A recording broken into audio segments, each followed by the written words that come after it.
दुश्मन मुस्तफा से ये कह दो, खैर चाहे तो हमसे न उलझे, क्यों हम गुलामान अहमद रजा है, अरे कोई भी हमसे जीता नहीं। ट्रू इस्लाम ऐप को प्ले स्टोर से जरूर डाउनलोड कीजिए और शेयर कीजिए। वो फोन करते हैं और काट क्यों देते हैं फिर? क्या इतना ही बात? कई बार बंदे को काम होते हैं, दूसरे तो बंदा चला तो उसमें गुस्सा करने वाली क्या बात है? क्या बात है? कह रहा हूँ किसी बंदे को काम होता है तो बंदा चला जाता है, इसमें गुस्सा करने वाली क्या बात है? आपको बताइए ना, कब तक कितने मरते काम हो सकता है? एक मरते की? अब ये तो देखिए जिनका काम है वो जाने, हम कैसे कह सकते हैं। चलिए उसको छोड़िए, आप उसको छोड़िए, उसको आप छोड़ दीजिए। आप ये बताइए हजरत, ये जो तबलीगी जमात जाती है इसकी दलील कुरान और हदीस में कहाँ पर मौजूद है? 3 दिन, 10 दिन, 40 दिन, 4 महीने, साल भर, ये इसकी दलील कहाँ है कुरान और हदीस में? ये भी आप भी बोल रहे हैं, बहुत अच्छी बात है, हमको बहुत खुशी हो रही है। ये एक इल्म की हो रही है, आराम से बात हुई, क्योंकि यहाँ इल्म की बात है। इल्म चाहिए ना, इल्म से दलील चाहिए ना, किताब से दलील चाहिए। बिल्कुल, और क्या दलील चाहिए? नहीं देखिए, गाली बकने का मैं कह रहा कोई भी उनसे वो सवाल पूछ रहे, मैं पूछ रहा हूँ, वो सिर्फ गाली पकड़े, ये कोई मर्दानगी नहीं हुआ, ये तो इल्म की बात नहीं, जिहालत थोड़ी शैतानी हो गई। फिर सही बात, बिल्कुल। और क्या, अभी जैसे देवबंदी का मेरे पास कॉल आया था तो वो इतनी गंदी गंदी बातें कर रहा था कि कह रहा था कि जी जितने बरेलवी हैं सारे के सारे, मतलब वो अपनी जबान बोल रहा था कि मेरी शरंगा पर बैठे माज़अल्लाह। समझ गए होंगे आप क्या अल्फाज बोलोगे? वो चाहे देवबंदी हो या बरेलवी हो या अहले हदीस कोई भी हो, गाली से बात करना वो बेवकूफी है ना, अहली है उनकी। बिल्कुल सही बात है, और क्या, चाहे कोई भी हो। जी जी जी जी हाँ, बिल्कुल सही बात है।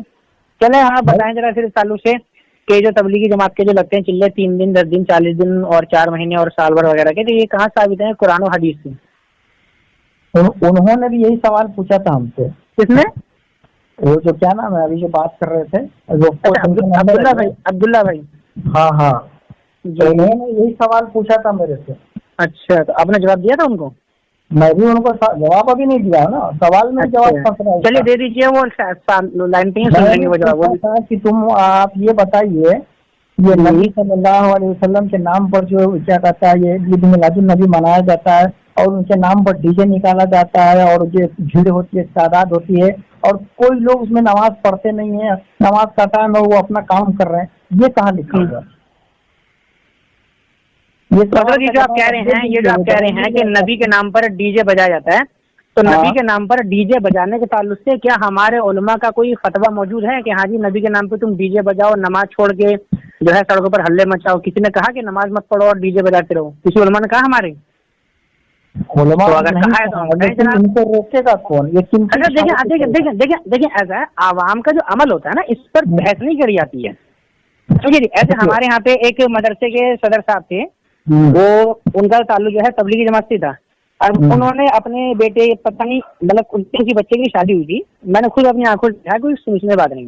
तो उनकी मतलब देखिए चेहरे पर दाढ़ी, सर पे टोपी, ऐसे इंसान ने बच्चे की शादी करी है और वो अपने बच्चे की शादी में जो है गाने बजवा रहे थे। और चलिए गाने पर भी एक बार को जो है नजरअंदाज कर दिया है। गाने कौन से बज रहे थे? जय माता दी, जय माता। अब बताइए, क्या मैं उसको लेकर ये बोलूँ कि हाँ जी सारे देवबंदी ऐसे होते हैं? मैं ये तो बोलूंगा ना भाई, वो बंदा जाहिल है, कर रहा है, करने दो। तो देखिए, आवाम के अमल को हुज्जत ना बनाए करें आप उन चीजों पर बात करें जो हमारे मसलक की, हमारी जमात की जो है पहचान है, या हमारे उलमा उस चीज को सपोर्ट करते हैं या उसकी हिमायत करते हैं, आप उसकी बात करें ना। आप बोलेंगे भाई एक बरेलवी था, वो वहां पर जो है नाच रहा था, भाई अरे उससे हमें क्या लेना? आप हमारे उलमा की फतवा पर बात करें आप। और रही बात मिलाद की, आपकी बात ये मुकम्मल नहीं है। आखिर वो जो अवाम है वो अपने मन से कर रहा है क्या? अपनी तरफ से इजाजत? हजरत जी अच्छा मुझे एक बात आई है, कई मेरे पास देवबंदी मदरसे की वीडियोस हैं जिसमें 60 साल का, 80 साल का बुढ़ा 15 साल के बच्चे को उसके कपड़े उतार के उसके साथ मुंह काला कर रहा है। तो मुझे बताएं इसमें किसका दखल है? क्या इसमें आपके देवबंदी जमात के उलमा शामिल हैं? क्या वो इस पर राजी है वो इस अमल पे? मैं इनकार नहीं कर सकता। सुनिए, इनसे मैं इनकार नहीं कर सकता। तो देखिए, जिसका अमल है वो जाने, आप उसको ना करें। आप दीजिए, सुनाइए। सिर्फ देवबंद में ही है, देवबंदी में ही है, या बरेलवी में भी है, या अहले हदीस में है? क्या ये सिर्फ मैं कह रहा हूँ उसको छोड़ दीजिए, लेकिन मेरे पास जो वीडियो है उसमें साफ साफ दिखाई दे रहा है कि वो बंदा देवबंदी है, तबलीगी जमात से है साफ। भाई मैं तो क्या मैं उसको लेकर मैं क्या है। कहूँ, उसको लेकर मैं- मैं क्या बोलूँ कि हाँ जी देवबंदी उलमा इसको सपोर्ट करते हैं, क्या मैं ये बात बोलूँ? बताइए मुझे। इनसे मैं इनकार नहीं कर रहा हूँ, तो आप उसी को छोड़ दीजिए ना, आप बात वो कीजिए जो बात कायदे करने वाली है ना। नहीं, सिर्फ ये देवबंदी के अंदर में ही नहीं है। अरे हजरत मैं आपसे क्या बोल रहा हूँ, मैंने आपको बतौर इल्जामी जब बात कही है कि अगर कोई अमल आपके पास पाया जाता है, इसका मतलब ये नहीं है कि आपके उलमा या आपके अकाबिर को सपोर्ट करते हैं। आप जो बात बात समझे? बोलते हैं तो इस तरीके से तो मेरे पास हजारों दलाइल है। अरे मेरे भाई मैं वही तो कर रहा हूँ आपसे, आप उन पर बात करें जिस चीज को हम सपोर्ट करते हैं। एक बहुत बड़े आपके क्या कहते हैं उनका नाम क्या आप याद एक नहीं छोड़ है। दीजिए, दो छोड़ दीजिए, मैं कहता हूँ लाखों हूँ आपके पास, मुझे उससे मतलब नहीं। आप मुझे इतना बताएं कि मेरी किताबों ने, मेरे अकाबिर ने उस चीज का सपोर्ट किया, आप मुझे इतना बताएं बस, बाकी बातें आप ना करें। तो मैं भी तो वही पूछ रहा हूँ। और रही बात तबलीगी जमात की, तो तबलीगी जमात तो भीड़ जो और आपकी जो तबलीगी जमात की तंजीम है, इसको तो पूरे उलमा आपके सपोर्ट करते हैं ना देवबंदी मसलक के। इसमें सपोर्ट करने की किसी को जरूरत ही नहीं है, क्योंकि ये तो इशारतन होता है। या आप ये बता दीजिए कि ये इतनी बड़ी जो भीड़ होती है, लाखों की तादाद में होती है, क्या ये खुद ब खुद ऐसा कर लेते हैं क्या? अरे तो हजरत मैं आपसे वही तो पूछ रहा हूँ, चलिए मुझे आप ये बताएं समझिए जी, जो भी इंसान तबलीगी जमात में जाता है, मैंने देखा अक्सर, बहुतों को देखा मैंने, तबलीगी जमात में जाने के बाद पता नहीं इनको ऐसा क्या जादू होता है कि 3 दिन में ये बेचारे मुफ्ती बन जाते हैं।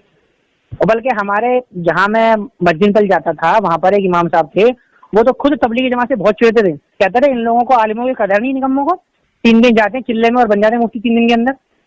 कहते इन लोगों ने तो ड्रामा चाह रखे निकम्मा दुनिया भरेगा। अब इसका जिम्मेदार कौन है? कोई है जिम्मेदार इसका? एक जगह वो देवबंदी इमाम साहब खुद बता रहे थे मुझे, कह रहे हमारे एक शादी हो रही थी, शादी के दिन दूल्हे को, सुनिए, शादी हो रही है, लड़के की शादी हो रही है, उन्हें पता है कि इसकी आज शादी है, इसका निकाह है, उस बंदे को निकाह की तकरीब, मतलब निकाह से एक दिन पहले जमात में उठा के ले गए। कह रहा है इस पर उलमा ने बहुत इनकी की थी कि तुमने क्या मक्का को जाहिलो, तबलीग के नाम पे तुम खुराबातें मचा रही हो। तो अब मैं क्या बोलूं कि भाई आपको उलमा हिमायत करते हैं, तो बराए मेहरबानी आप इस तरह की बातें ना करें। आप इतना बताएं कि तबलीगी जमात के 3 दिन 10 दिन 40 दिन और 4 महीने के चिल्ले हैं, ये कुरान और हदीस में कहाँ से साबित है? बस आप इतना बताएं। बस अगर कुरान और हदीस साबित नहीं है तो फिर ये कहाँ से साबित है? आप इतना बता दें खाली बस। भाई मैंने तो यही पूछा ना, जी आपके सवाल क्या, मैं जो सवाल करूंगा ना, आपके सवाल के अंदर में ये जवाब छुपा हुआ है। आप भी अरे हजरत जी देखें आप अहले इल्म इंसान है, हम तालिब इल्म है, आप जवाब देंगे वो बेहतर रहेगा ना। ऐसा नहीं है, सवाल आपका होगा तो जवाब भी आपका भी होना चाहिए ना। जब मेरा सवाल है तो मेरे पास मेरा जवाब है ना। आप इसका जवाब दे दें, फिर इंशाल्लाह हम आपके सवाल का जवाब दे देंगे। आप जवाब दे दीजिए, उसके बाद मैं दे दूंगा। मेरे को देने की ये कौन सी बात थी? पहले तो हमने सवाल किया ना आपसे, पहले तो सवाल हमने किया ना आपसे। आप पहले जवाब दे दें कि हाँ जी तबलीगी जमात का जो चिल्ला है 3 दिन 4 महीने, ये कुरान और हदीस से साबित है। अरे आप उसको छोड़िए ना, मेरे से बात हो रही है आपकी। आपको तो इस बीच में क्या मतलब आप जवाब नहीं देंगे ना? आप मतलब आप जवाब नहीं देंगे, कुल मिलाकर बात ही है ना। ऐसा नहीं है, आप ऐसा ही है ना, अधूरा बात कर रहे हैं। आप एक काम करिए, आप बात पूरी करके फिर जवाब दे दीजिए। मैंने अगर अधूरी बात करी है तो, और मैं क्या कहूँ आपसे, फिर बताइए। आप उनको दीजिए ना। अरे वो लाइन पर है, वो बोलेंगे नहीं फिलहाल अभी। क्यों, क्या कर रहे हो? नहीं अभी बोलेंगे नहीं फिलहाल वो। और अभी बोलेंगे ना, और दिन में 75 मरतबा कॉल करेंगे? अब दिन में करा होगा वो अलग बात है। आप जवाब दे दीजिए, आप जवाब दे देंगे ना, उसके बाद फिर बोलेंगे वो। मेरा भी यही सवाल है, उनसे भी है, और आपको भी मैं कह रहा हूँ कि आप इसका सवाल दे दीजिए, इस सवाल के अंदर में आपको जवाब मिल जाएगा। अगर नहीं मिलेगा तो इंशाल्लाह देखिए सुनिए, तो आपकी बातों से ऐसा लग रहा है मुझे, जैसा कि मैं समझ पा रहा हूँ, कि आपके पास तबलीगी जमात का जो चिल्ला है इसकी कोई सराहत के साथ दलील मौजूद नहीं है। आप इसको साबित करेंगे हमारे मिलाद शरीफ के ताल्लुक से जो हम इस्तेलाल पेश करेंगे, आप उसी से अपनी तबलीगी जमात को साबित करेंगे। यही मतलब है ना आपके पूछने का मकसद है, आपको पूछने का? भाई जैसे हमारे अंदर सुराख है, हमारे अंदर कोई ऐब है, तो हम किसी दूसरे को बताएंगे भाई ये आपके अंदर ऐब है, तो वो दूसरा भी तो फौरन यही कहेगा ना भाई पहले अपना। तो यानी कि आप तबलीगी जमात को ऐब मानते हैं? आप यानी कि तबलीगी जमात को ऐब मानते हैं? नहीं, एक मिसाल दिया है, मानना अलग बात है और मिसाल देना अलग बात है, मतलब अलग बात नहीं है, वो मतलब बात अलग ठीक है बात है। आपकी। आपने सीधा लफ्ज ऐब कहा है। आप अगर ये कहते हैं कि भाई आपके अंदर भी ये क्वालिटी पाई जाती है, मुझे इस पर एतराज है, तो हम बोलते हैं भाई ये क्वालिटी आपके अंदर भी है। अगर ये ऐब है तो फिर आप भी, आपके अंदर भी ऐब है, फिर तो वो एक अलग बात। आपने तो सीधा ऐब बोल दिया ना। अच्छा, एक बात आप बताइए, तबलीगी जमात से आपको एतराज क्या है या दुश्मनी क्या है, या ये बुरे इसमें नहीं, मेरी तो दुश्मनी, देखिए मेरी तो दुश्मनी किसी से भी जाती नहीं है। मेरी दुश्मनी अगर किसी से है तो अल्लाह की खातिर, रसूल की खातिर है। तबलीगी जमात से जो हमें एतराज है, वो हमें एतराज ये है कि तबलीगी जमात दावा करती है कि हम कुरान और सुन्नत की तालीम देते हैं, दीन की दावत देते हैं, लेकिन लोग दीन की दावत नहीं देते हैं। हमारा तो एतराज सीधा साधा ये है। हजरत मुझे बुराई क्या है, अच्छाई क्या है इसमें? आप लेबल तो लगा रहे हैं कुरान और हदीस का, लेकिन आप तालीम फैला रहे हैं थानवी साहब की, हैं? आप तालीम फैला रहे हैं गंगोही साहब की, आप नाम ले रहे हैं कुरान और हदीस का। तो ये एतराज नहीं है, फिर बुराई नहीं है। अब मैं बोलूं भाई आओ मेरे पास कुरान सीखो, और मैं कुरान के नाम पे बहिश्ती ज़ेवर पढ़ाऊं, फतावा रशीदिया पढ़ाऊं, तो ये मक्कारी है कि नहीं, ढोंग है कि नहीं है? कुरान की मैं एक आयत नहीं पढ़ रहा और मैं पढ़ा लो जी फतावा रशीदिया पढ़ो, कौवा खाना सवाब है, सहाबा किराम को काफिर कहने वाला अहले सुन्नत से खारिज नहीं है। तो भाई कुरान पढ़ाऊंगा तो कुरान में सुन लिखा है, जो कुरान की बात है, कुरान की बात कही जाएगी। कुरान के नाम पे अगर मैं फतावा रशीदिया पढ़ाऊं या कुरान के नाम पर अगर मैं बुखारी भी पढ़ाऊं तो भी गुनहगार हूं मैं, कि भाई इसने बोला था कुरान पढ़ाएगा लेकिन कुरान छोड़ के बुखारी पढ़ा रहा है। तो मेरे भैया जो चीज पढ़ाई जा रही है उसका नाम लो ना, लेवल क्यों लगाते हो झूठा कि हम कुरान पढ़ा रहे हैं, हदीस पढ़ा रहे हैं, लेकिन पढ़ाते क्या है? फज़ाइल अमाल है, बहिश्ती ज़ेवर, फतावा रशीदिया, ये सब पढ़ाते हैं ना। तो सुने और कहाँ कहाँ सुने, क्या इसके दावेदार है वो लोग? क्या किसके दावेदार हैं? मतलब आप जो बात कर रहे हैं जो जी, तो तबलीगी जमात, अच्छा तबलीगी जमात का मकसद क्या है? इसके दावेदार है क्या? तो तबलीगी जमात निकलती किस लिए? नहीं तो नहीं हजरत, ये बात है, तबलीगी जमात किस चीज का दावा करती है आप बता दें मुझे। वो तो सिर्फ इस बात की दावा करती है कि भाई अल्लाह बड़ा, अल्लाह की बात बड़ी है, आप आ जाइए। और मैंने भी उसको तहकीक किया या मैंने भी समझा है, हमारे यहाँ भी आते हैं तो अल्लाह बड़ा है, अल्लाह की बात पर आ जाइए। उसके बाद जी सुनाए जी। जैसे अभी हर मोहल्ले में, हर गांव में जो नौजवान लोग जो है चल रहे हैं, कोई शराब पी रहे हैं, कोई गांजा पी रहे हैं, कोई छोकराबाजी कर रहे हैं, और उनको दीन का पता नहीं है, यहाँ तक कि मरने के करीब आ गया, इंतकाल कर गया, उनको कलमा याद नहीं है। तो ऐसे जो तबलीग में ले जा रहे हैं, जिनको कलमा पढ़ना सिखा रहे हैं, नमाज पढ़ना सिखा रहे हैं, ये क्या, ये आपको नजर नहीं आती और वो नजर आ गया आपको? जी जी, हम बताएं आपको। देखिए असल में आपने जो बात बोली है अपनी जगह आपके हिसाब से बात सही हो सकती है, लेकिन हो सकती है। वो कहावत सुनी है ना कि हाथी के दांत दिखाने के और खाने के और। ये बात भी समझने अच्छे तरीके। आप देखिए, अब देखिए मैं दिखाता हूँ आपको देवबंद की हिपोक्रेसी। किसी देवबंदी ने आज तक नबी की शान में कोई नात पढ़ी किसी महफिल में? क्या आपके यहाँ पर कोई जलसा ऐसा होता है कि जिसमें नबी की शान में कोई नात शरीफ पढ़ी जाती हो? लेकिन उलमाए देवबंद की शान में आपके यहाँ पर कसीदे पढ़े जाते हैं। ये हिपोक्रेसी है कि नहीं है? खाना बनाते हैं क्या? तो दाल बना, खाना जब हम बनाते हैं ना, कोई सा सालन बनाते हैं तो उसमें नमक हिसाब से रखा जाता है ना, या पूरा डब्बा डाल दिया जाए या पूरा पैकेट नमक का डाल दिया जाए, तो फिर क्या होगा उसका बताइए आप। नहीं, आप कहना क्या चाहते हैं? नबी की नात पढ़ने को आप नमक से मिसाल दे रहे हैं क्या उसको? मैं बात कर रहा हूँ नबी पाक अलैहिस्सलाम की शान में नात पढ़ना। इसमें देवबंदी तबलीगी जमात मुझे आप मुझे बता देना कि तबलीगी जमात के कितने ऐसे फंक्शन होते हैं जहाँ पर नबी अलैहिस्सलाम की शान में नातें पढ़ी जाती है, मुझे बताएं जरा आप। लेकिन उलमाए देवबंद के कसीदे पढ़े जाते हैं कि उलमाए देवबंद ने दीन बचाया, उलमाए देवबंद ये है वो है, फलाना ढिमाका है। अरे नबी को छोड़ के यार उलमाए देवबंद के पीछे पड़ गए हो। नहीं, नात पढ़ना क्या है? असल दीन नात पढ़ना ही है या क्या?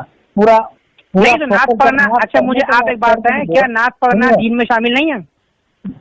ऐसा नहीं है कि दिन में शामिल नहीं है। फिर तो इससे आप लोगों को आखिर चिढ़ क्यों है? इससे डाल देना पूरा दिन को, जो दीन इस्लाम पूरा है, जो कुरान से और हदीस मिल करके दिन मुकम्मल हुआ, पूरा को फोकस कर देना सिर्फ नात खानी पर, और बाकी दिन को कौन करेगा? जी जी जी, यही सवाल मेरा आपसे है कि सिर्फ तबलीगी जमात पर ही इतना फोकस करना कि बाकी उलमा जाए तेल लेने, सिर्फ तबलीगी जमात की बात चलेगी, बाकी जाए चूल्हे में, तो ये कौन सा दीन है भाई? फिर से बोलिए तो। मतलब सिर्फ तबलीगी जमात की बात चलेगी बाकी उलमा जाए तेल लेने, बाकियों से हमें मतलब नहीं है। ये कौन सा दीन है भाई आखिर? मैं आपके सवाल को समझ नहीं रहा, थोड़ा फिर से बोलिए बढ़िया से।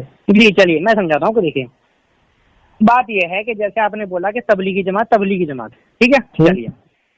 तो असल में तबलीगी जमात एक तंजीम है, ये आप भी जानते हैं, ठीक है ना? गलत तो नहीं कह रहा मैं? बोलिए। ठीक है। पहले आप बताएं, मैं गलत तो नहीं कह रहा हूँ ना? तबलीगी जमात एक तंजीम है, तंजीम कह लीजिए या तहरीक कह लीजिए। तहरीक है लोगों को जोड़ने की, बकौल आपके कि हाँ जी हम लोगों को दिन की तरफ बुलाते हैं, इसी के लिए तहरीक बनाई गई थी, ठीक है। अब इस तहरीक के जो बानी हैं जिनका नाम है इलियास कांधलवी साहब, वो तो खुद कह रहे हैं कि ये तहरीक सलात है ही नहीं, मुझे तो एक नई कौम पैदा करनी है। तो ये नई कौम कौन सी थी? कौन सी उन्हें आखिर नई कौम पैदा करनी थी? जो मुसलमानों की कौम से उन्हें दिक्कत हुई, उन्होंने कहा कि नहीं मुझे एक नई कौम पैदा करनी है जो लोगों पर सुबह शाम खाली शिर्क और बिदअत के फतवे लगाएगी, लोगों को औलिया किराम से दूर करेगी, लोगों को मिलाद फातिहा से दूर करेगी, लोगों को खड़े होकर सलात वसलाम पढ़ने से दूर करेगी। तो यही कौम थी ना वो। हाजी इम्तियाजुल्लाह मुहाजिर मक्की के बारे में जानते हैं आप, नहीं जानते हैं आप? बोलिए। अरे आप जानते नहीं जानते तो बताइए ना पहले हमको। भाई बोलिए ना, मैं बोल रहा हूँ ना, आप बताइए ना। जी, तो हाजी इम्तियाजुल्लाह मुहाजिर मक्की साहब जो थे, उनके बारे में आपके मुफ्ती तारिक मसूद साहब कहते हैं कि वो उनको इल्म नहीं था शरीयत का, उनके पास तो गंगोही साहब सिर्फ अल्लाह का नाम सीखने गए थे। तो क्या माज़अल्लाह आपके फिरके में किसी भी जाहिल इंसान से जो अल्लाह का नाम सीखा जा सकता है, जिसको इल्म है नहीं शरीयत का? कैसी आप लोग बातें करते हैं? आप कोई ढंग की बात है तो आप करें, फिर यार फोन रखें आप, ठीक है ना? फिर जाएं आप भी, मैं भी चलता हूँ। बहुत टाइम हो गया, अब तक कोई सवाल का जवाब नहीं बताया, सिर्फ सवाल छोड़ते। अगर देखें हमारा सवाल था तबलीगी, देखिए सुनिए, आपने जो सवाल करा, हमने आपसे पहले सवाल किया था, लेकिन आपने जवाब में क्या कहा? चलिए हमारे सब सवाल को छोड़िए, एक सवाल का जवाब दीजिए कि तबलीगी जमात अगर शराबी को शराब छुड़ा रहा है, बेनमाजी को नमाजी बना रहा है, जिनको कलमा पढ़ने नहीं आ रहा है, तो मेरे भैया ऐसी नमाज का क्या फायदा? ऐसी नमाज का क्या करोगे? हाँ, और अभी जिस हिसाब का हिंदुस्तान के अंदर में जो दौर चल रहा है जिहालत का, अगर तबलीगी जमात न होता तो ये क्या कहते हैं, अल्लाह का बहुत बड़ा एहसान है कि हम आप मुसलमान हैं। अगर तबलीगी जमात न होती तो आप इसको अंदाजा कर सकते हैं। मेरे ऊपर कतई एहसान नहीं है तबलीगी जमात का। मेरे ऊपर एहसान अगर अल्लाह ने किया है तो वो सरकार ख्वाजा गरीब नवाज मोइनुद्दीन चिश्ती हसन संजरी रज़ी अल्लाह ताला अन्हु के जरिए अल्लाह ने अपना एहसान फरमाया कि उनके जरिए हमने जो है कलमा पढ़ा है। तबलीगी जमात से हमारा कोई ताल्लुक नहीं भैया, ध्यान रखना, वो आपके ऊपर होगा। ठीक है, ख्वाजा गरीब नवाज के बारे में आपने कहा, बढ़िया है, हम भी उनको मानते हैं। आप लोग कहाँ मानते हो उन्हें? आप तो उनकी मज़ार पे जाने वालों को मुशरिक बोलते हैं। अलग मानने का, लेकिन ख्वाजा गरीब नवाज रहमतुल्लाह अलैह ने जो काम किए हैं उसमें से आप कितने काम कर रहे हैं? जी हम बताते हैं आपको, समझिए। सरकार ख्वाजा गरीब नवाज ने नमाज की पाबंदी करी, अल्हम्दुलिल्लाह हम कर रहे हैं।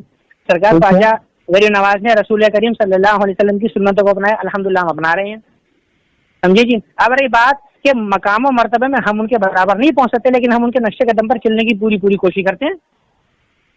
लेकिन आप लोग देखें, पूरी दुनिया में नबी आए हैं, समझ रहे हैं क्या? 1,24,000 नबी दुनिया में तशरीफ लाए हैं। अरे लगता है आपको जानकारी नहीं है पूरी। अरे भाई मैं जो पूछ रहा हूँ उसको बोलिए। नहीं, जो आप कह रहे हैं ना कि 1,24,000 नबी आए हैं, इसकी कोई दलील है? इसकी कोई दलील है कि 1,24,000 नबी दुनिया में तशरीफ लाए हैं? कोई दलील है आपके पास?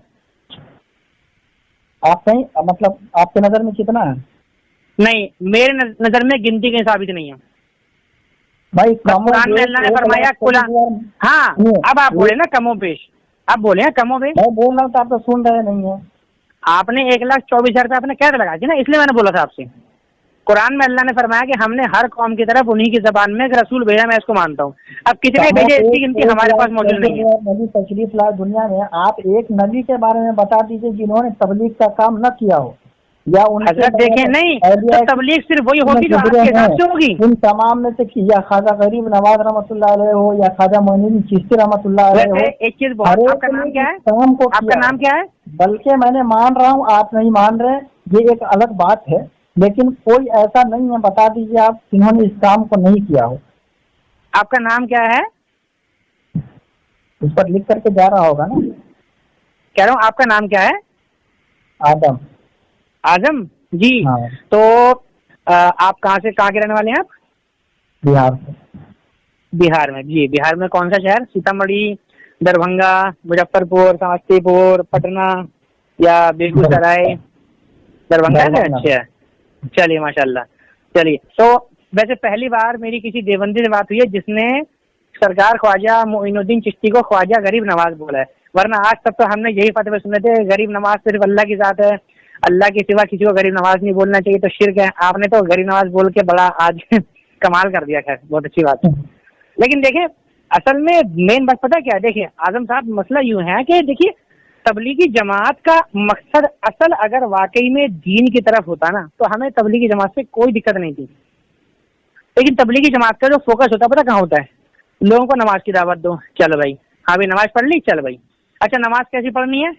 नमाज ऐसी पढ़नी है कि नमाज में नबी पाक अलैहिस्सलाम का जो ख्याल है वो गधे और बैल के ख्याल से बदतर है, ऐसी नमाज पढ़नी है। तो ऐसी नमाज पर और ऐसी नमाज पढ़ने वालों की सूरत पर लानत है मेरी तरफ से। तो जो ये समझते हैं तबलीग वाले यही काम करते क्या?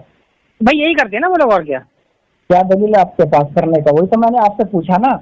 जी जी हाँ, सुनो, हाँ जी, अब बताओ दलील दूं आपको। शराबी को शराब से छुड़ा करके नमाजी बना रहे हैं हजरत जी, शराब छुड़वा के सुनिए, अगर आपने, अगर आप जो मरने के करीब हो गए 70 साल 90 साल उनकी उम्र हो गई, उनको कलमा याद नहीं है, जो ऐसे लोगों को ला करके अल्लाह की तरफ बुला रहे हैं, अल्लाह की पहचान कर रहे हैं, नबी की पहचान करा रहे हैं, कलमा पढ़ा रहे हैं उनको, तो क्या ये आपको नजर नहीं आ रहा है? और जी जी जी हाँ, सुनिए ऐसा सुनिए, देखिए का इंसान है, इनसे गलती होना है, इनसे कोई इनकार नहीं है, लेकिन आपने गलती को पकड़ लिया। और जो नहीं, असल में एक गलती नहीं है ना। देखिए अगर कोई देखिए सुनिए, गलती को माफ किया जा सकता है, गलती को इग्नोर किया जा सकता है। अब जैसे आपने बोला कि कलमा पढ़ा रहे हैं, लोगों को दीन सिखा रहे हैं, तो ये काम तो कादियानी भी कर रहे हैं, तो कादियानी अच्छे हैं फिर आपसे, फिर मैं आपके पास क्यों जाऊँ? फिर मैं लोगों को तबलीग जान पे क्यों भेजूं? फिर बोलूं भैया काम करो, भैया कादियानी के पास जाओ, उनसे दीन सीखो, मौदूदी के पास जाओ, उनसे दीन सीखो, अहले कुरान के पास जाओ, उनसे दीन सीखो, फिर मैं आपके पास क्यों भेजूं? तो कादियानी पर आपका फर्क क्या है? दुनिया का कोई ऐसा मुल्क नहीं है जहाँ तबलीग का मरकज न हो। यहाँ तक के अरे जनाब देखें, ऐसा है, देखें बात समझे आप। देखिए हमारी बहस ये नहीं हो रही है ना जनाब। देखिए आजम साहब देखिए हमारी बहस ये नहीं हो रही है, तस्लीम नहीं करती। अरे आजम साहब ये, अरे यार तस्लीम नहीं करती। देखो सुनो, ये आपकी गलतफहमी है। अरब ममालिक की बात नहीं कर रहा, दुनिया का कोई ऐसा मुल्क है बताइए? अरे आप, अरे जनाब मुझे एक बात बताएं, किसी चीज का पूरी दुनिया में ज्यादा होना क्या ये हक का क्या उसके हक होने की दलील है?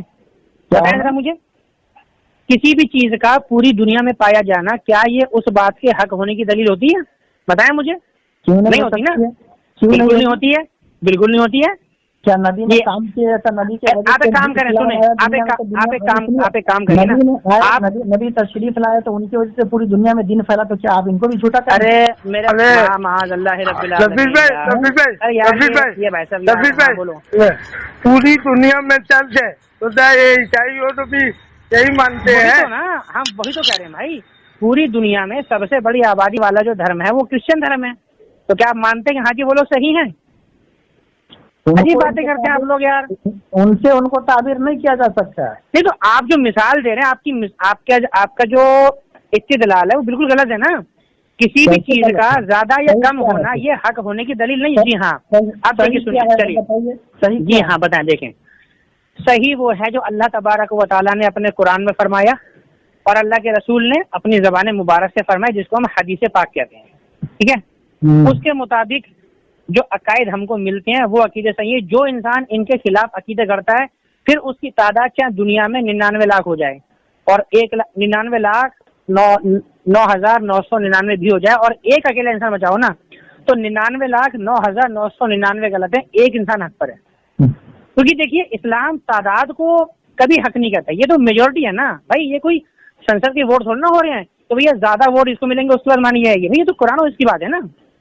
इस्लाम में देखिए जमहूरियत को दीन और नबी सल्लल्लाहु अलैहि वसल्लम का लाया हुआ इस्लाम पूरी दुनिया में पहुंच कर कहेगा ये हक है और यही सूरत होगी, और भी सूरतें हो सकती, उनसे इनकार नहीं है। चलिए, आपने एक बात बोली कि पूरी दुनिया में तबलीगी जमात के मरकज है, ठीक है, मैं तबलीग इसलिए हाँ मतलब अरे भाई मुराद तो वही है ना आपकी, मुराद तो वही है आपकी।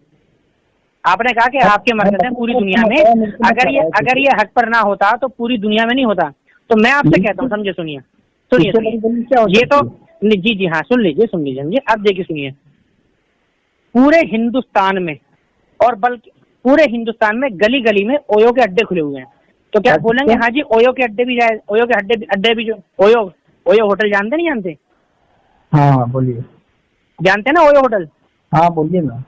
जी हाँ, तो गली गली हर गली में हर आधे पौने, बल्कि आपके मरकज से ज्यादा मैं कह रहा हूँ पूरे हिंदुस्तान में ओयो के होटल है। तो क्या आप ये बोलेंगे हाँ जी ओयो होटल भी सही है, बंदा काम सही कर रहा है, हक पर है? नहीं बोल सकते ना आप आखिर उसको। भाई किसी चीज का दुनिया में ज्यादा होना कम होना ये दलील नहीं होती है भाई। ये दुनियावी चीजें हैं, दुनियावी बातें हैं, ये इस्लामी चीजें हैं। मेरे प्यारे, मैं आपको यही तो बात समझा रहा हूँ। देखो सुनो, किसी चीज एक बात आप, अरे यार अब्दुल्ला भाई ये मौलाना साहब है क्या है यार, ये कुछ जानते यार ये आप जानते तो कहाँ, कुछ ऐसी एक जवाब आपके पास से निकल के आ रहा है। जनाबे मन, हमने आपको जवाब दे दिया, हमने आपको जवाब दे दिया। कोई जवाब नहीं। आपने जो इल्जाम लगाया उस इल्जाम के लिए मैंने आपसे सवाल पूछा तो आपने जवाब नहीं दिया। आप कह रहे हैं कि दुनिया में किसी चीज का ज्यादा होना उसके हक होने की दलील है। ये उसूल आप मुझे कुरान से हदीस से कहीं दिखा देंगे हाँ जी किसी भी चीज का ज्यादा होना उसके हक होने की दलील है? तो आप मुझे बताएं जरा कहीं है सर? ना अभी चलिए एक मिसाल में आपका देता हूँ। जैसे आप लोगों के में मुजावर लोग बैठते हैं ना, वो हो गए, या बहुत सारे फातिया हो गए, या कुरान मिसाल दे रहा हूँ, या कोई ऐसा जुलूस निकाल करके डीजे बजाना। तो आप बताइए ऐसे कामों को लेकर के कितने लोग अभी तक इस्लाम कबूल किए हैं? अरे मेरे भैया ये सवाल ही नहीं है ना हमारा कि किसको देखकर लोगों ने इस्लाम। अच्छा सुनो, अगर आपने बोला सुनो जी सुनिए, ये ऐसे वाली है। आप जो कह रहे हैं ना कि इसको देखकर किसने इस्लाम कबूल किया, तो आप मुझे एक बात एक मिनट सबर कीजिए। अरे चचा सबर करो यार, थोड़ा सबर तो करो यार प्लीज यार। रेडियो वाली बातें मत करा करो यार प्लीज यार रेडियो मत चले यार। देखो यार अब फिर मेरा दिमाग हाइपर हो रहा है, ध्यान रखना। रेडियो मत चलाया करो, शराफत से बात करो, अपनी बात कहो, मेरी बात सुनो, मेरी सुनो, अपनी कहो। ये रेडियो चालू कर दिया, गाली की बात नहीं है ना, रेडियो मत चलाया करो बस। ये मेरे को ये रेडियो चलाना नहीं जानते। तो यार जब मैं बोल रहा हूँ तो मेरी बात बीच में काटो मत ना। मैंने आपसे ये पूछा था, मैंने आपसे सुनो, मेरे सुन लो। आपने जो बोला कि पहले आपने बोला कि दुनिया में जो चीज ज्यादा है वो हक होती है, इसकी दलील में आप खुशी निकले। ये अल्फाज मेरे जबान से नहीं निकला कि जो ज्यादा होती है वो हक होती है, अल्फाज मेरे जबान से नहीं निकले। आपके कहने का मतलब यही था ना कि हाँ पूरी दुनिया में है तभी तो हक पर है। ऐसे कहने का मतलब आप निकालेंगे तो आपके बात को मैं पकड़ के बहुत सारी मतलब निकाल सकता हूँ ना यार। हद है भाई, मैंने आपसे पूछा था ना कि भाई क्या किसी चीज का दुनिया में ज्यादा हक होने की दलील, तो आपने बोला हाँ बिल्कुल हक है। तो आपने बोला ना इस बात को, तस्लीम करा ना आपने। आप जो अल्फाज यार अजीब इंसान हो यार भाई साहब। अरे यार अल्फाज की यार मेरे भैया यहाँ पर हम कोई सरफ और नाव की बात होती है ना, उसमें सब चीज माना रखता है। अरे भैया दलाइल की बात होती है, लेकिन आपने जो उसूल पेश किया है वो उसूल आपने बताया कि भाई तबलीगी जमात हक पर है, इसीलिए इसके पूरी दुनिया मरकज है। आपने ये बोल दिया, तो इससे साबित हुआ कि आपने एक उसूल बना दिया है कि जी जो चीज हक पर होगी वो दुनिया में ज्यादा होगी। फिर मैंने आपसे कहा था कि अगर किसी चीज का ज्यादा होना उसके हक पर होने की दलील है, बतको बकौल आपकी, तो ये गली गली चौराहे जो ओयो के होटल खुल रहे हैं ना, फिर तो ये भी हक पर है बेचारे, समझे। और ओयो होटल का मतलब क्या होता है ये सुनने वाले समझ जाएंगे, ओयो होटल किसको कहते हैं। आपको शायद नहीं पता मेरे ख्याल से। हम लोग क्यों पता होगा यार, आप लोग हाँ नहीं पता। हाँ कोई बात नहीं, समझे जी। देखिए आप इस चीज को आप तस्लीम करें कि किसी चीज का दुनिया में ज्यादा होना उसके हक होने की दलील नहीं होता है। पहली चीज ये क्लियर भाई, तो हक क्या है वही तो मैं पूछ रहा हूँ ना, आप वो भी बता सकते हैं। जी हाँ, तो मैंने आपको बताया था ना, आपको हक क्या है। तो वही है जो अल्लाह ताला ने कुरान में बयान फरमाया और अल्लाह के रसूल ने अपनी ज़बानी मुबारक जिसे हम हदीस पाक कहते हैं उसमें बयान फरमाया। इसको आप सुन लीजिए, मैं नहीं कर रहा किसी को कॉल। ये चीज आप जो बता रहे हैं, ये चीज इसको कौन कर रहा है, इस पर किसने अमल कर रहा है? अरे जनाबे मन देखिए, ये बहस नहीं है कौन अमल कर रहा है कौन नहीं कर रहा। मैं आपसे क्या कह रहा हूँ, सबसे पहले हमारे लिए अल्लाह का कलाम है, उसके बाद रसूल करीम सल्लल्लाहु अलैहि वसल्लम का फरमान मुबारक है। इससे हटकर जो भी चलेगा फिर उसकी तादाद पूरी दुनिया में 99% हो, वो हमारे जूते की नोक पर है। आप सबको मानते नहीं मानते? एक मिनट सबर पहले सबर कीजिए। आप पहले ये बताइए इस, अरे यार आप ये बताइए, पहले जो मैंने बात आप कही आपसे, क्या आप इस बात को मानते हैं जो कुरान और हदीस से हटकर अपने अकीदे बताएगा वो हमारे लिए जूते की नोक पर है, चाहे वो दुनिया में 99.9% हो। आप इस बात को पहले तस्लीम करिए। मानते हैं बात को आप?